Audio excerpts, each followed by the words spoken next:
Boa noite, gente. Voltamos outra vez aqui, diretamente da Igreja Presbiteriana, na Rua da Quintina, em Jaú, falar com vocês sobre a Palavra de Deus, a Bíblia, a Escritura Sagrada. É um momento muito interessante. Embora a nossa plateia esteja vazia, eu posso imaginar que você está ouvindo aí, e há algumas dezenas e até centenas de pessoas me ouvindo. Quero abrir com vocês na primeira carta de Paulo aos Coríntios, capítulo 15. Paulo fala nesse texto todo sobre a ressurreição. Irmãos, venho lembrar-vos o evangelho que vos anunciei, o qual recebestes e no qual ainda perseverais. Por ele também sois salvos, se retiverdes a palavra tal como vô-la preguei, a menos que tenha crido em vão. Antes de tudo vos entreguei o que também recebi, que Cristo morreu pelos nossos pecados segundo a Escritura, e que foi sepultado e ressuscitou ao terceiro dia, segundo as Escrituras, e apareceu a Cefas e depois aos 12, depois de ter visto por mais de 500 pessoas e irmãos de uma só vez, dos quais a maioria sobrevive até agora, porém alguns já dormem. Depois foi visto por Tiago, e mais tarde por todos os apóstolos, e afinal, depois de todos, foi visto também por mim, como por um nascido fora de tempo. Paulo está colocando aqui as testemunhas da ressurreição de Cristo. É um momento interessante, porque Paulo vai falar sobre a ressurreição. Não era só um fato subreptício ou um fato escondido. A ressurreição era um fato histórico, pessoas com nome, com locais, com situações, e depois ele também foi testemunha ocular da ressurreição de Cristo. O Senhor Jesus está vivo. Nós prestamos culto ao Cristo vivo, não morto. Pai querido, obrigado por esta noite, obrigado porque Jesus é vivo, e obrigado para que Ele pudesse ressuscitar. Ele teve que passar por uma morte extremamente terrível, devastadora, e desceu até o Hades, as profundezas do inferno, e Ele levantou dos mortos, abriu as entranhas da terra e apareceu para centenas e centenas de pessoas. Obrigado por esta noite, porque podemos adorar o Jesus que venceu, o Cristo vivo. Obrigado por esta noite de vida, em nome de Jesus, amém. Gente, lemos, já oramos e agora vamos cantar. É um momento de cantar não a morte de Cristo pela morte. Se falarmos da morte, é porque estamos anunciando a vida. Que Deus te abençoe e a gente possa cantar. Vamos adorar o Senhor, vamos fazer isso com toda alegria no coração. Vamos louvar o Cristo vivo, tá? Vamos lá, gente, vamos cantar. Eu vim aqui pra te encontrar, pra te ouvir, pra me render mais uma vez. Não temerei, não vou fugir, vou aceitar o teu querer. Eis-me aqui.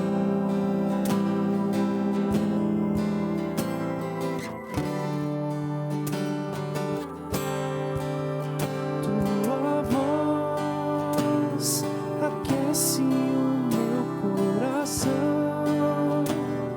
devolve a vida, a razão, e me faz cantar e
o meu coração,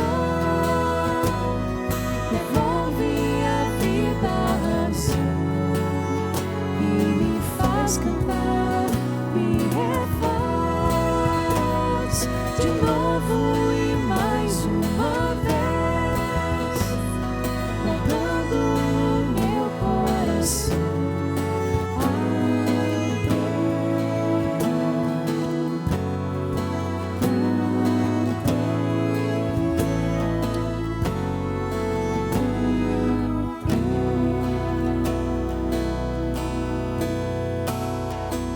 Paizinho, essa voz que nos consola, nos acalma, é essa voz que tranquiliza o nosso coração diante de tudo que estamos vivendo, Pai. E pedimos, Senhor, que através dessa voz nós possamos chegar na Tua presença e Te adorar, Pai. Que nós consigamos, apesar de tudo que tem acontecido, confiar no Senhor e descansar no Senhor, que é o Senhor quem cuida de nós, Pai. Tem misericórdia de nós, tem misericórdia do nosso povo, Pai. Nós precisamos, Senhor, da Tua presença, da Tua bondade, do Teu amor sobre as nossas vidas, Senhor. Sem isso, nós não conseguiríamos, Senhor. Sem a Tua presença, nada disso seria possível nós passarmos, Senhor. Precisamos do Senhor, Pai. Tem misericórdia de nós. Nós Te louvamos, Senhor. Nós Te adoramos, porque o Senhor é digno, Pai. Em nome de Jesus. Amém.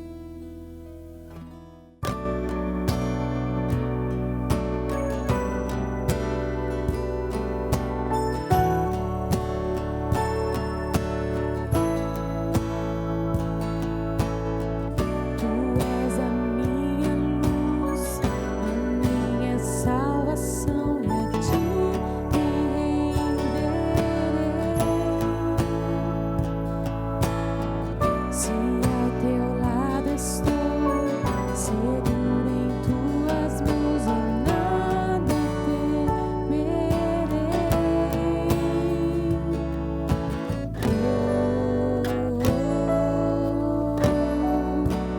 Tu és santo, ó Senhor.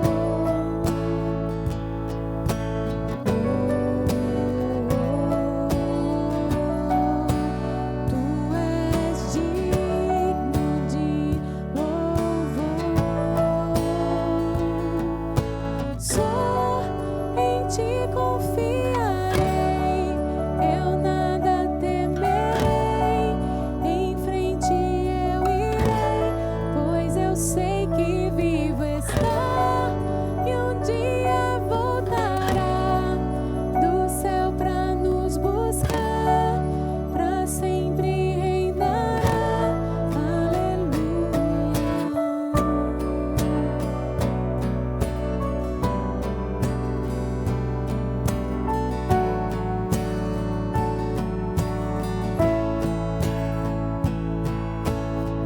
Tu és a minha luz, a minha salvação, e a Ti me renderei. Se ao Teu lado estou, seguro em Tuas mãos, eu nada temerei.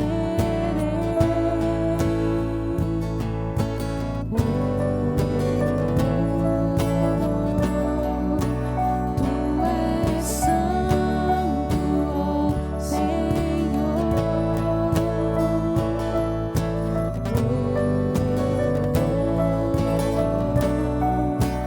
Tu és digno de louvor. Só em Ti confiarei, eu nada temerei. Em frente eu irei, pois eu sei que vivo estás e um dia voltará do céu pra nos buscar, pra sempre reinará. Aleluia. Só em Ti confiarei, eu nada temerei. Em frente eu irei, pois eu sei que vivo estás e um dia voltará do céu pra nos buscar, pra sempre reinar.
Olá, gente, vocês que estão participando do culto conosco, quero trazer uma palavrinha para vocês sobre o nosso sistema de arrecadação. Só os membros da nossa igreja é que participam desta hora. Se um dia você que é visitante vir aqui em nossa igreja, você não vai participar desta hora, sinto muito. Se você quiser participar, deve se tornar membro da igreja para saber como nós recebemos, como nós administramos os nossos bens. Claro que precisamos de dinheiro, ar-condicionado, secretaria, departamento, as pessoas que trabalham conosco, pastor, todos nós precisamos. E muitos irmãos têm sido fiéis à igreja, mesmo não se reunindo aqui fisicamente, têm sido fiéis à igreja. Mas percebemos que alguns irmãos gostam de dar dízimos ou ofertas na igreja. É a mesma coisa que se você der no banco ou então ligar para a secretaria da igreja. Então você é bem-vindo. Você que ainda não fez isso e que por alguma razão se sente constrangido em fazê-lo, pode ligar para a secretaria da igreja, algum presbítero, algum diácono, ele chegará até você. Mas faça isso, porque é um privilégio que Deus tem dado a gente, através desse dinheiro, servir a comunidade de Jaú. Deus te abençoe. Um bom culto. Legal, gente, muito bom. A gente já cantou, já ouviu a nossa palavra sobre arrecadação, o grande movimento que estamos fazendo aqui em Jaú, abençoando pessoas e crianças doentes, pessoas que estão desabrigadas, com fome. Nós temos feito um grande trabalho. Bom, depois que a gente ouviu isso tudo, como nós arrecadamos os nossos dízimos e ofertas, vamos ler a Escritura Sagrada no Evangelho de Mateus, capítulo 27, a partir do versículo 45. Desde a hora sexta até a hora nona, houve trevas sobre toda a terra. Por volta da hora nona, clamou Jesus em alta voz, dizendo: Eli, Eli, lama sabactani, que quer dizer: Deus meu, por que me desamparaste? E alguns dos que ali estavam, ouvindo isso, diziam: ele chama por Elias. E logo um deles correu a buscar uma esponja e, tendo embebido de vinagre, colocou na ponta de um caniço e deu para Jesus beber. Os outros, porém, diziam: deixa, vejamos se Elias vem salvá-lo. E Jesus, clamando em outra voz, com grande voz, entregou o Espírito. E eis que o véu do santuário do templo rasgou em duas partes, de alto a baixo, tremeu a terra, fenderam-se as rochas, abriram sepulcros, e muitos corpos dos santos que dormiam ressuscitaram. E saindo dos sepulcros, depois da ressurreição de Jesus, entraram na cidade santa e apareceram a muitos. E o centurião, e os que com ele guardavam a Jesus, vendo o terremoto e tudo o que se passava, ficaram possuídos de grande temor e diziam: verdadeiramente este era Filho de Deus. Quando a gente fala de testemunhar Jesus, normalmente você fala sobre pessoas que falam para outras pessoas a respeito da pessoa de Jesus. Mas eu queria colocar um outro ponto.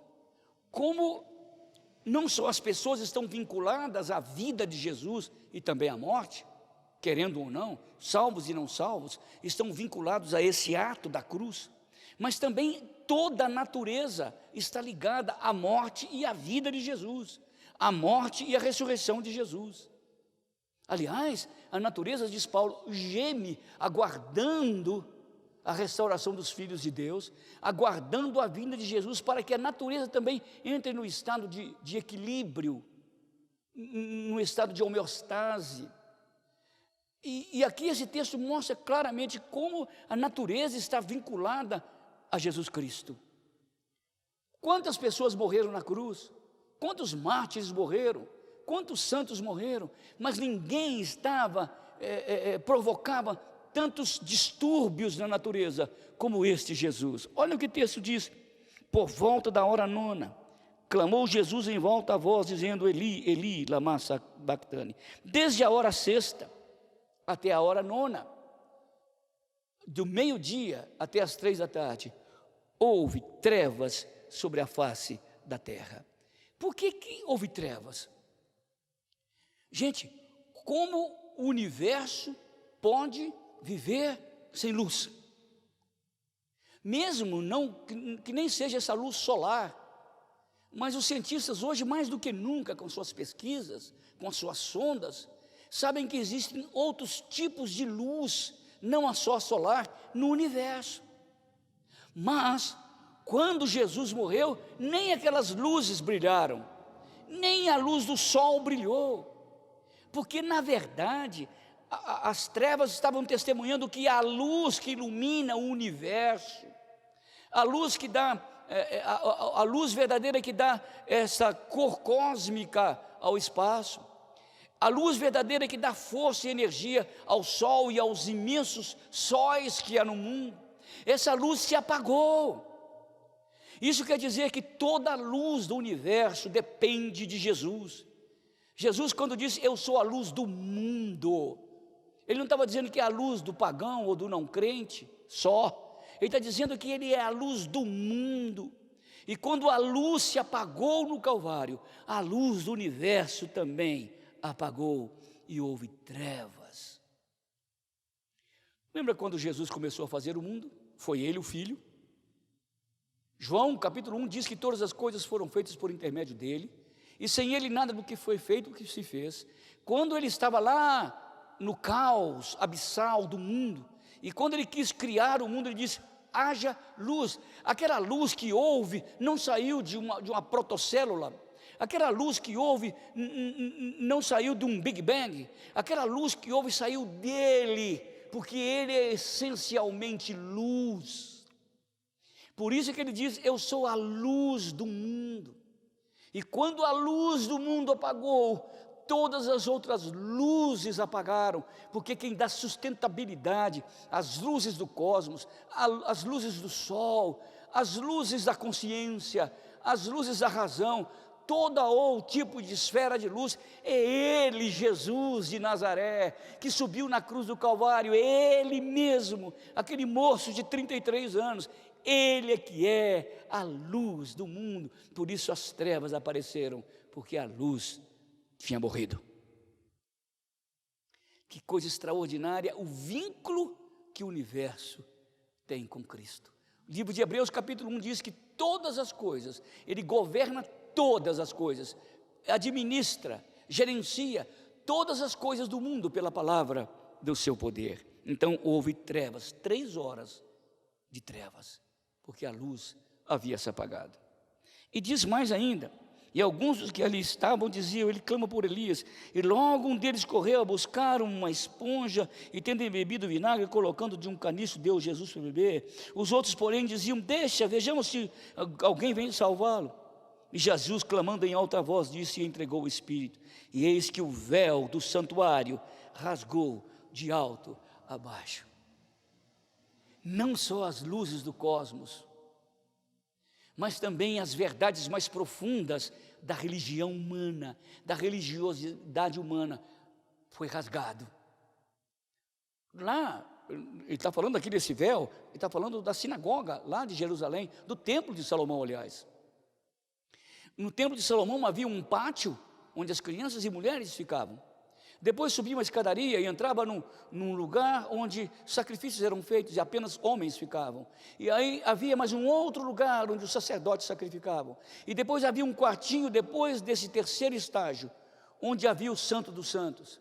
E o Santo dos Santos era cercado, separado por uma cortina grossa assim, feita de couro de camelo. Era uma cortina pesadíssima. E o sacerdote podia entrar só ali, uma vez por ano.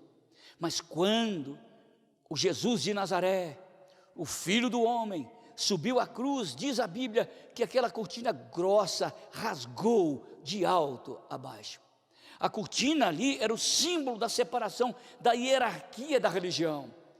Crianças e mulheres lá fora, gentios convertidos lá fora, homens no lugar, sacerdotes no outro, sumo sacerdote no outro. Quando Jesus morreu, não, a religião se abriu para todos os homens. Agora há no coração da verdadeira religião do mundo, que é o cristianismo, lugar para as crianças, lugar para as mulheres, lugar para os pagãos, lugar para gentios convertidos, lugar para homens, lugar para clérigos, lugar para sacerdotes, lugar para teólogos. Já não há mais nenhuma separação, já não há nenhuma mais secção.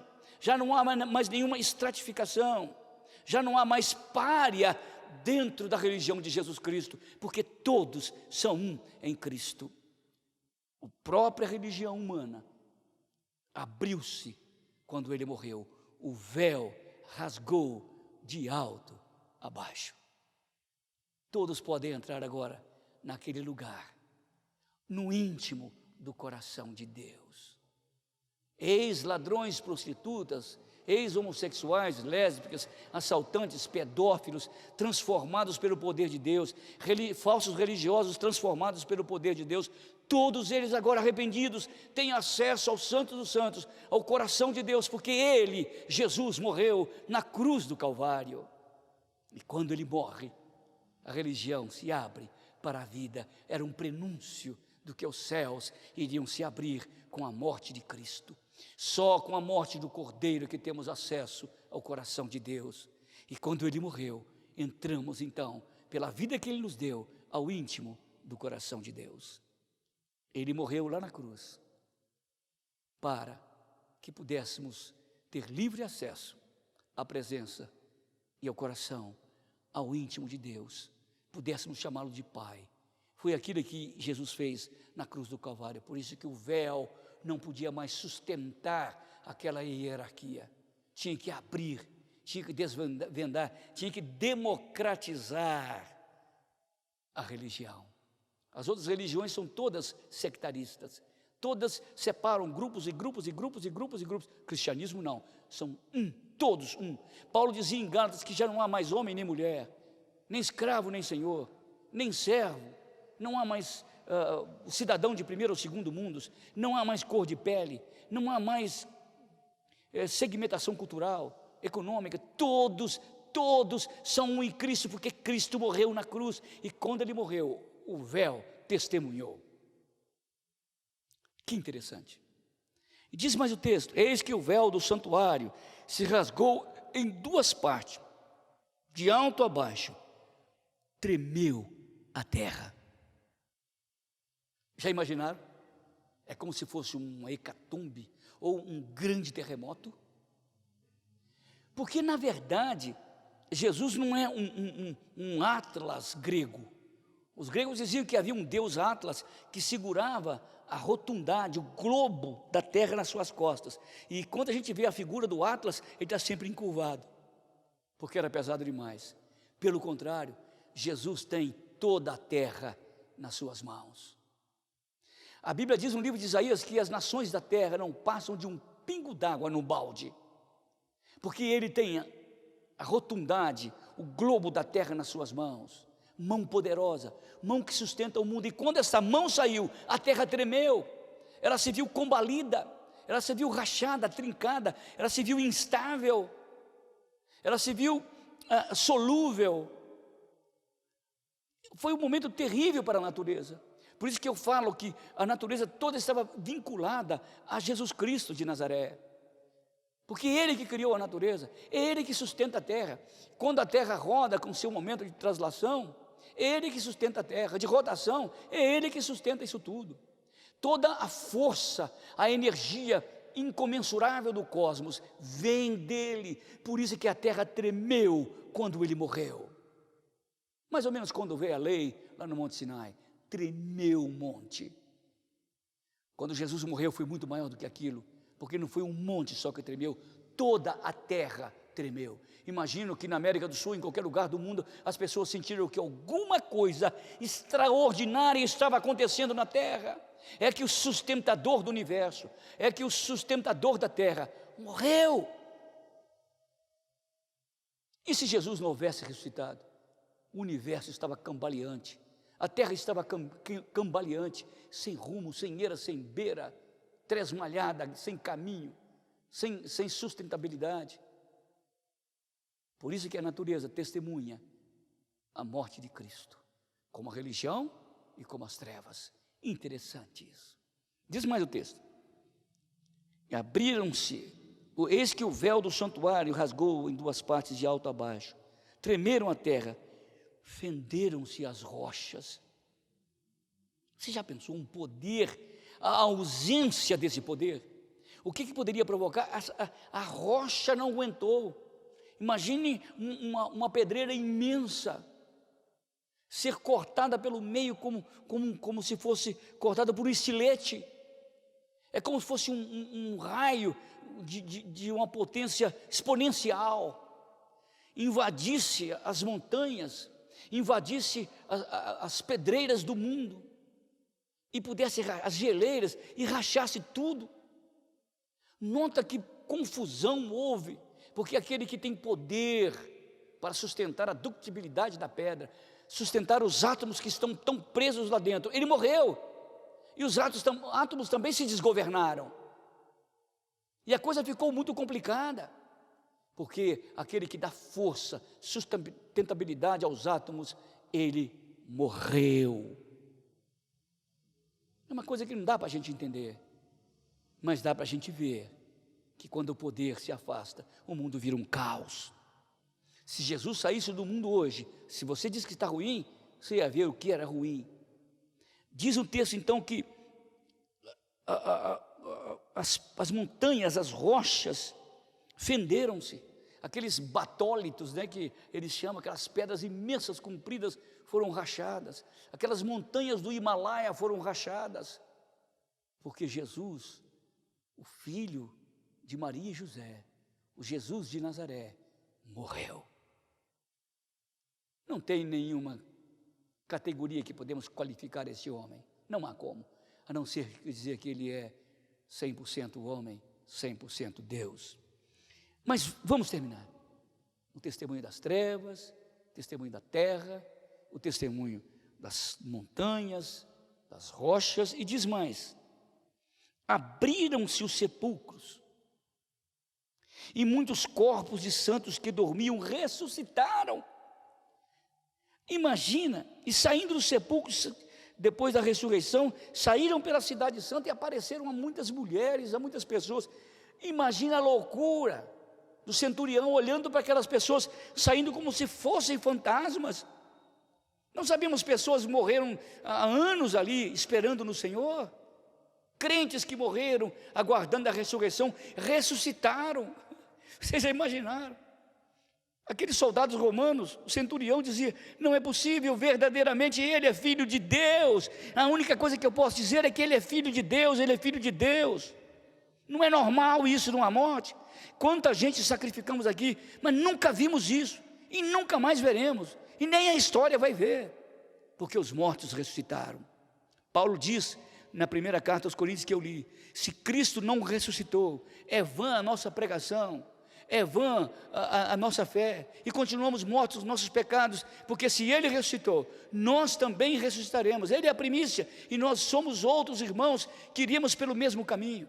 Quando Ele morreu na cruz do Calvário, a morte morreu com Ele, Ele matou a morte.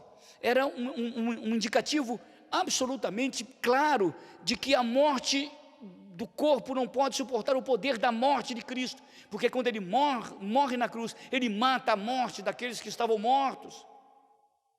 Centenas de pessoas saíram do sepulcro, gritando na cidade, e todo mundo dizia: mas ele não morreu há 10 anos atrás, há 15, 20, há um mês? O que está acontecendo nessa cidade? O que está acontecendo no mundo é que Jesus morreu na cruz do Calvário, e a morte morreu. Eu sou a ressurreição e a vida de Jesus. Aquele que crê em mim, João capítulo 11, ainda que morra, viverá. Eu o ressuscitarei no último dia. Esses ressuscitos aqui eram apenas símbolos que ressuscitaram de corpo, de verdade, mas apontavam para uma ressurreição que eles nunca mais iam morrer, a ressurreição de Cristo.